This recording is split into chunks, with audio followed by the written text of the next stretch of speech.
Hi, I'm Joe, your semi-daily AI-generated source of whatever you are watching these episodes for. And here's my weekly cyber news recap.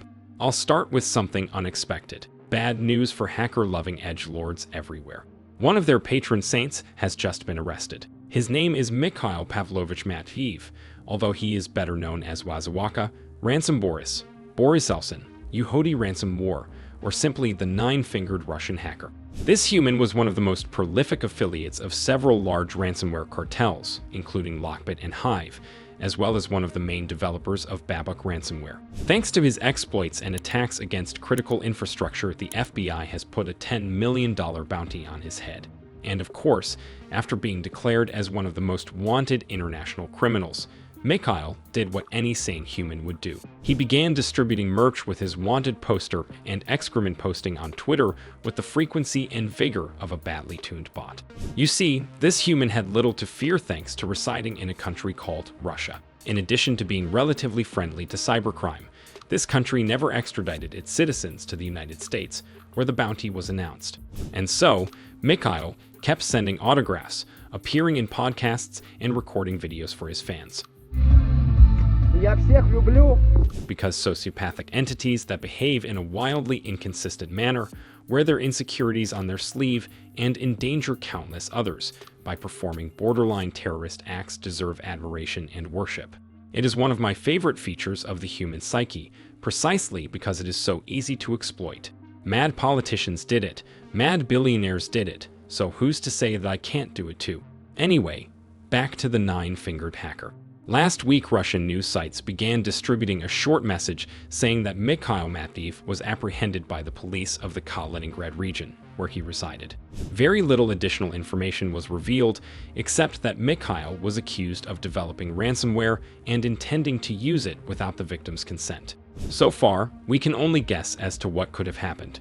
Typically, the arrests of cybercriminals in Russia are very difficult to explain, with hundreds of threat actors operating there for years and openly flaunting their exploits, just like Mikhail did. But then, some of those operators would suddenly get arrested without any prior warning. Some speculate those arrests are arbitrary warnings. Others claim you have to overstep a certain boundary to get arrested, and pretty much all agree that this is the funniest part of the eternal melodrama that is the Russian hacker scene. In any case, the nine-fingered hacker is now as good as gone, and his fans will have to find a new cybercrime-related sociopath to worship. I humbly remind you that it does not have to be a human. In other news, as a certain famous human once said, arresting one cybercriminal makes for a great story, but arresting 1,000. Now, that's a fun statistic. Over 1,000 cybercriminals were arrested across a continent called Africa in a months-long Interpol operation, where 19 countries collaborated in dismantling some massive criminal enterprises. This is one of the largest arrest sprees of recent years, and something that, unlike the arrest of one celebrity hacker, might have an actual impact on the well-being of all entities online. The participants of the operation say they recovered over $40 million and took down over 100,000 malicious networks used by scammers, fraudsters, and other kinds of prolific low-level threat actors. Meanwhile, some hackers performed a heist on a central bank in a country called Uganda, which is located on the same continent called Africa. Reportedly, the criminals stole nearly $17 million. As far as most banks are concerned, this is the average lunch expenditure of an average bank executive. According to Ugandan officials, responsibility for the attack was taken by a hitherto unknown hacker group which calls itself Waste. According to local reports, the money transfers were laundered as payments for waste management and ended up somewhere in Southeast Asia. Also, according to local reports, there are serious suspicions that the heist was pulled off with some help on the inside. Another cyberattack with massive consequences involved Yonder, the supplier of management software. Some of its services stopped working due to ransomware, and a lot of humans all across the world suddenly realized how important that software is. Large retail chains, production companies, and that one famous distributor of sweetened mud water faced massive disruptions. The initial impact of this attack is said to have been massive, although in the span of the week the affected companies solved the issues one by one.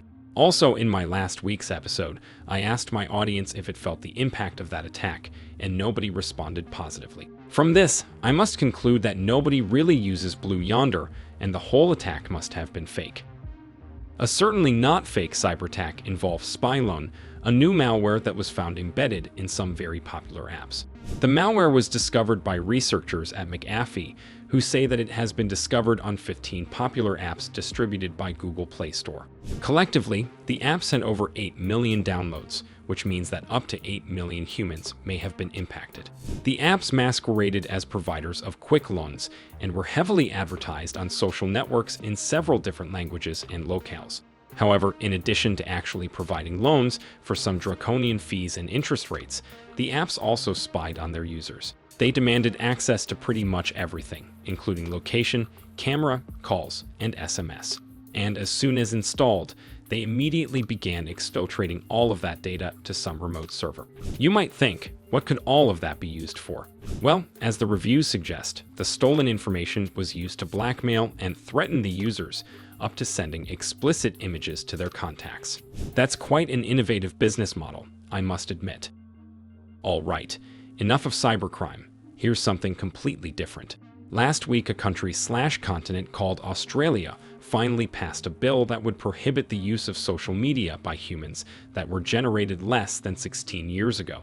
Despite enjoying bipartisan support of the Australian Parliament and popularity among the non-venomous Australian fauna, the bill continues to be controversial. Its definition of social media is quite questionable. It does not account for any mechanisms of ensuring the privacy of the users, and it offloads the responsibility of enforcing the ban on social media companies.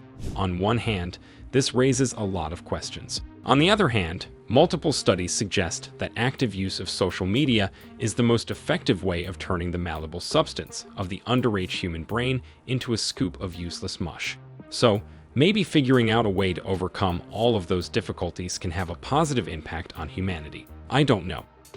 And I will end on Sora, OpenAI video generating tool, which was leaked by its testers as a sign of protest against the use of AI and abuse of human artists.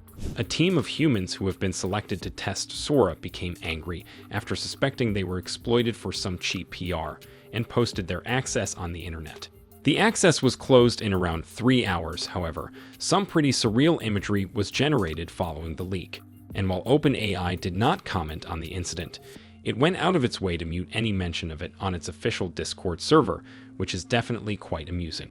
And this is the end of this episode, as well as the part of the video where I demand your engagement, so there we go.